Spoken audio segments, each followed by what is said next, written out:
Hello viewers, you join us at Fish Lake, Yukon Territory, right outside of Whitehorse. Fish Lake is southeast of Whitehorse and provided us a fantastic spot to disperse camp for the night. Fish Lake is part of the Kwanlin Dun First Nation tribe land. This is evident by the elder living just a few minutes down the road from the lake. The lake supports food and water for many in the area, and we found it to be incredibly clear and clean.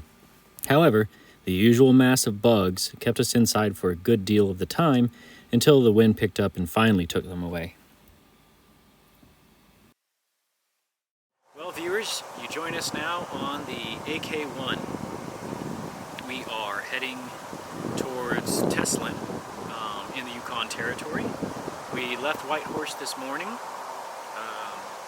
over there at Fish Lake. It was a gorgeous spot for us to stay. Quiet. Beautiful spot, lots of gnats and stuff, so yeah, but that's just the part of this area of the North Americas, lots of bugs. Anyway, we're heading towards Teslin. We're going to get a camp spot halfway to Jade City.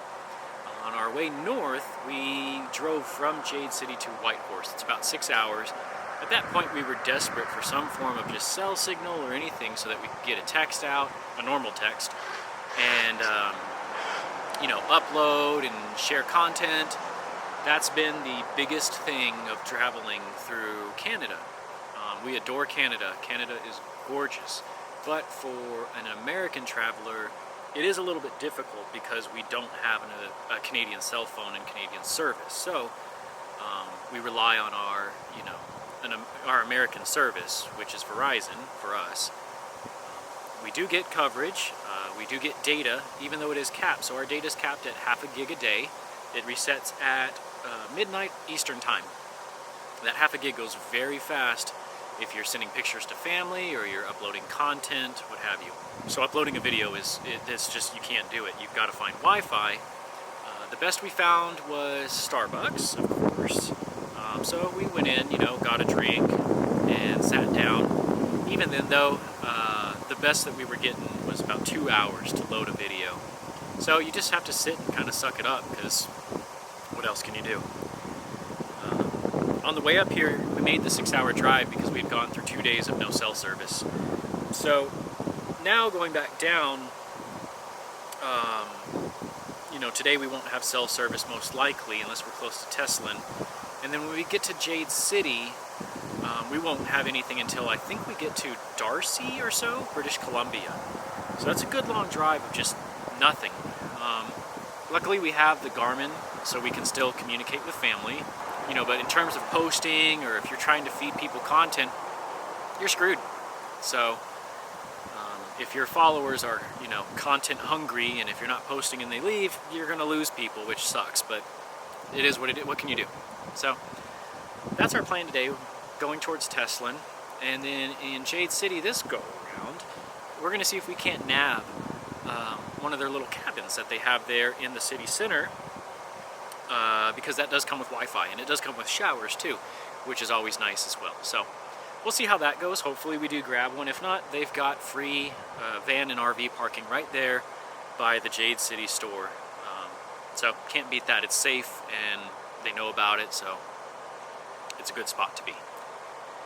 Anyway, that's it. We're gonna keep heading our way now. We're about halfway through this little 3-hour chunk, and we'll see you there.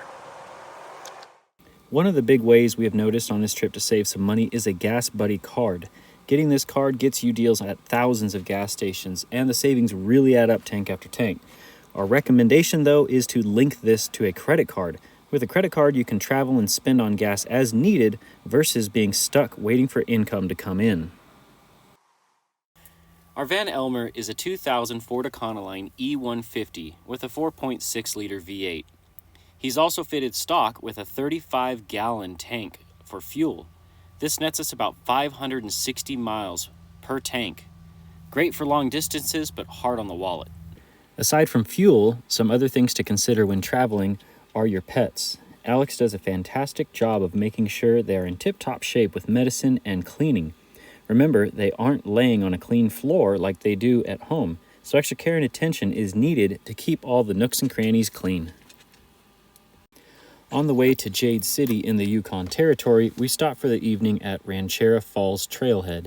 This was a large lot with a few other campers and a gorgeous trail leading to two falls. The moss layer here was off the charts. You sink about 5 inches down, like a pillow on the ground. What really surprised me about this trail was its accessibility. There is a boardwalk on the more rough spots, so its access is more open to others who need it. The flora of this area really is a treat, with a lot of massive fungi growing as well. The trail guides you to two waterfall features at the end. Both are great spots to enjoy, and a few photo opportunities are there as well. Again, the boardwalk makes this enjoyable for everyone. Oh, there's the other falls. Not even that far back from the main fall, I guess you could call it.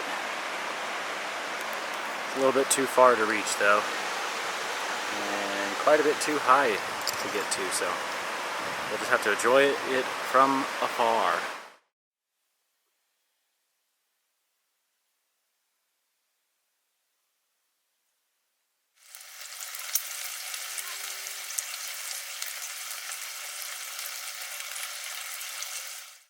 Now here's a plus side to Highway 37. It's a plus and a minus maybe. There is nobody. Oh. As soon as I say that, somebody comes down the road behind me. This is something to really consider when traveling Highway 37 through the Yukon. When I say there isn't much, there really isn't. You can travel for a day or more without any cell service and not see a car for hours. Planning ahead and having a form of emergency communication aside of a cell phone is crucial. Also, having tools and the knowledge to keep your vehicle running is a near must. Have we had breakdowns? Of course we have, but luckily they've all happened outside of major cities. Jade City, British Columbia. This was a welcome stop for us. It was our 9-year anniversary, so we decided to splurge a bit that evening. We purchased a cabin for the night at a reasonable price that even had a fenced-in area for the dogs. This was our first night in a few months outside of the van.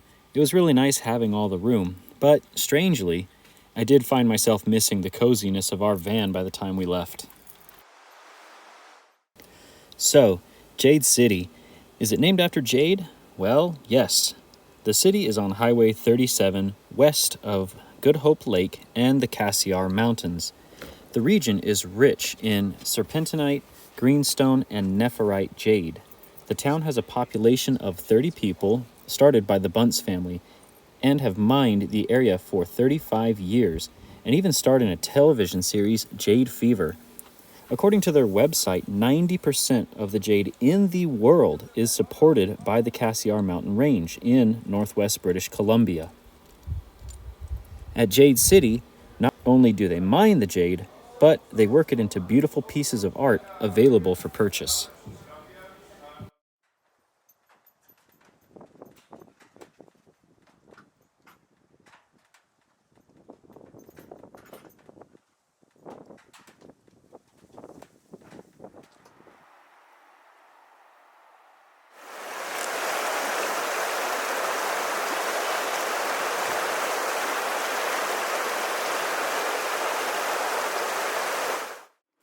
One thing about being in the middle of nowhere that we found so cool was how goods and people are transported.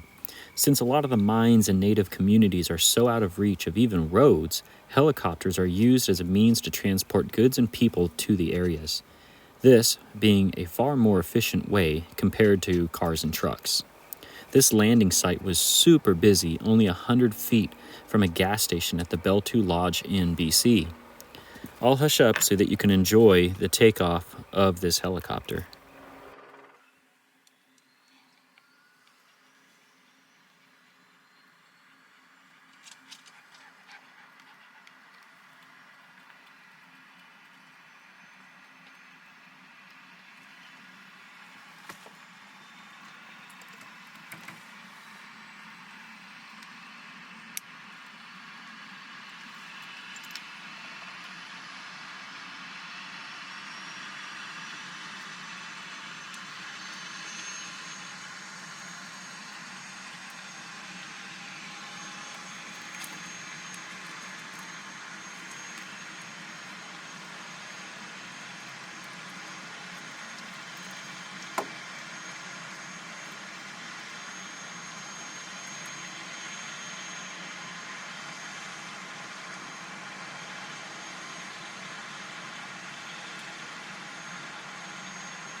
After our helicopter break and refueling, we headed out and came to a stop for the day at Kittawonka Campground.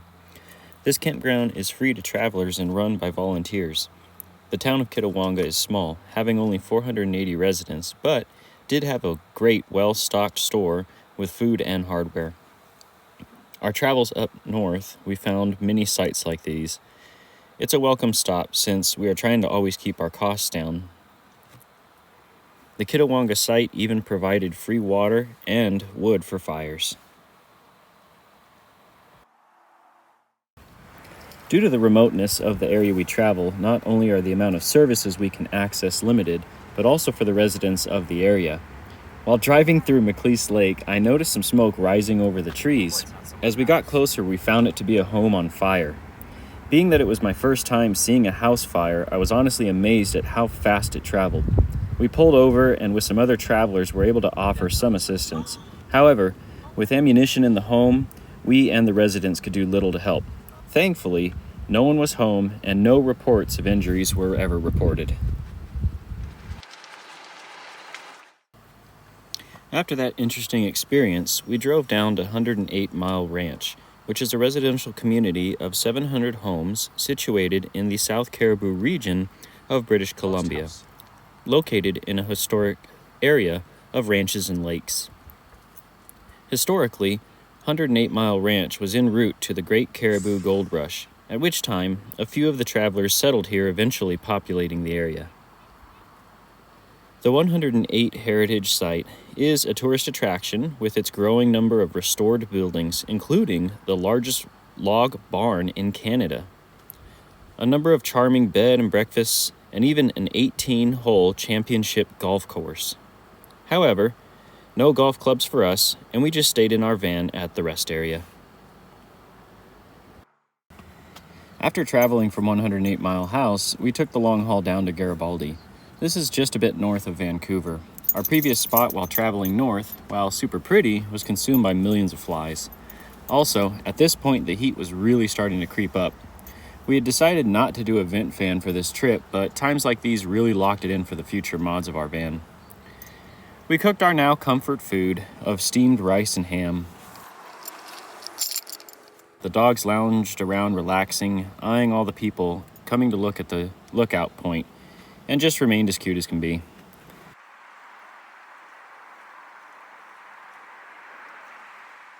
Aside from the higher temperatures, this spot had some amazing views and left us with a really nice sunset.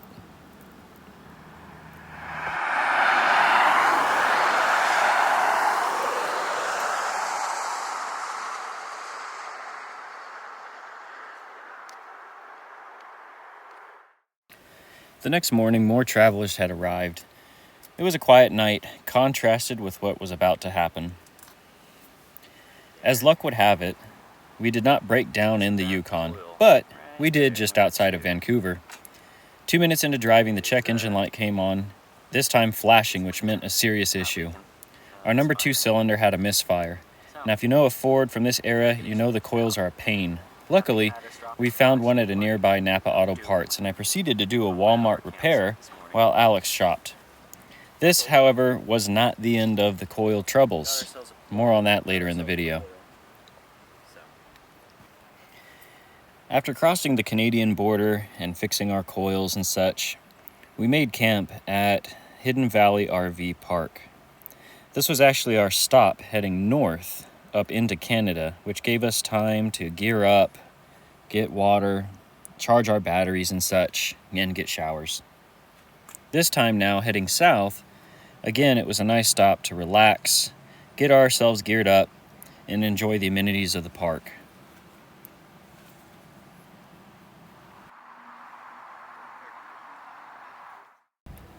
The next morning we awoke and left Hidden Valley RV Park. What you're seeing here are the ignition coils that are over the spark plugs. We made it about 5 minutes down the road before, yet again, the check engine light came on flashing, which generally means a catastrophic engine failure or problem. We pulled over and realized that now our number 7 cylinder had a misfire. So we hobbled the van over to the nearest parts store, And after searching around and traveling to yet another parts store, we were able to find 8 coils. This was a pretty pricey job, and last time it had been done on a different vehicle, it required pulling the entire fuel rail off of the truck.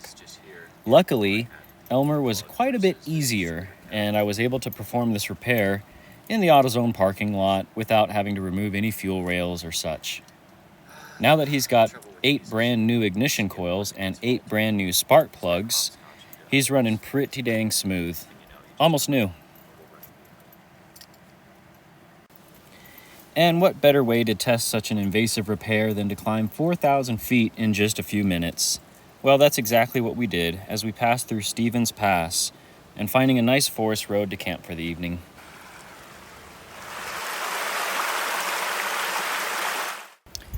Now you might ask yourself, why wait until the last minute to do such a repair, knowing that the engine was stumbling even when we left Austin?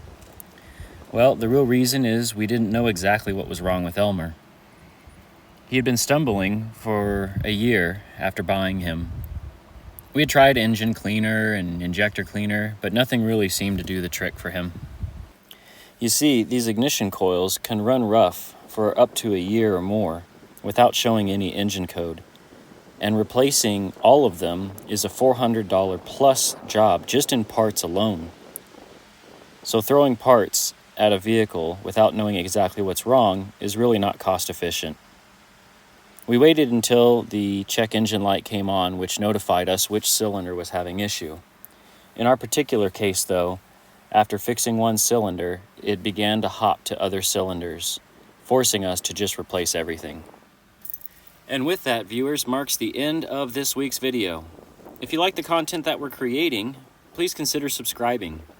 Likes, comments, and shares are always appreciated.